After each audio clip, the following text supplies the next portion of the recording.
with Sandy MacLean after last Thistle's 2-0 defeat in the West of Scotland Cup. Are you disappointed, Sandy? Very disappointed, Callum. To say losing in the West's never easy. I felt we gave as good as we got today.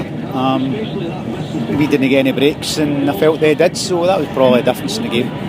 In terms of, let's say, it was very difficult quagmire conditions, but Cumnock seemed to pass the ball better than Largs at times. I felt first half they did, but I didn't feel second half. I felt second half we were the better side. There's any question in that. But it was very, very difficult to pass the ball.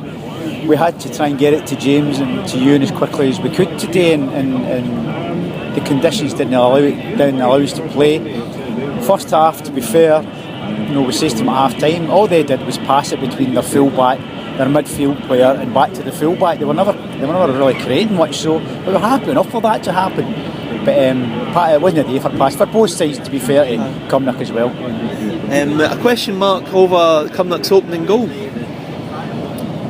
Well, I felt it's a free kick, and the referee says Kevin Struthers has had a dive, and I think he's taken evasive action. Now, that might be a modern day phenomenon, which probably is.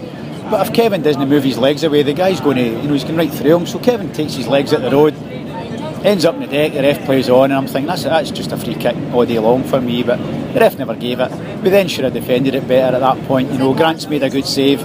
And being an ex-goalkeeper, when you make a good save, you want your defender to be first to react to it, and we weren't. So, from that point of view, after the initial foul, it was disappointing defending. Yeah, it was obviously, let's say, it was always going to be an uphill struggle when you go one goal down, but Largs certainly didn't hold back. James Marks had a good chance, and Struthers hit the crossbar, and Dylan had a good chance in the end. Yeah, Dylan's brought a good save out the goalkeeper. Kevin Struthers hit the crossbar second half. Big Allen's that header that he just couldn't get enough purchase on it, and the goalkeeper kind of flops on it in the muddy surface. Another day that might fly in the net, but it didn't for us today. But the pleasing thing you take out of that today, Callum, is that we come down here and we get absolutely spanked 5-1 today. I think they scored in the last 5 minutes to make it 2-0. We never gave up.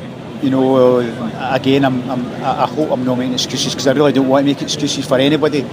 But my back four's a 19-year-old, two 20-year-olds in there.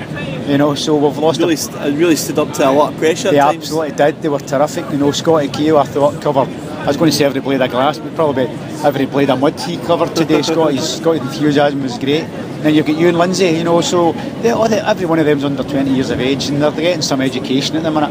And I'm really, really pleased with them, because they're not buckling. They're standing up to the challenges. And and I suppose I should congratulate as well the senior players, because there was times there when Fish gave the penalty kick. I had three of my senior players round Dean Fisher and consoling him and getting his head up and telling him to get on with it. So everybody played their part. We're in a much better place at the minute, Callum. So disappointing to lose a game, of course. It's a cup tie, but we're in a better place.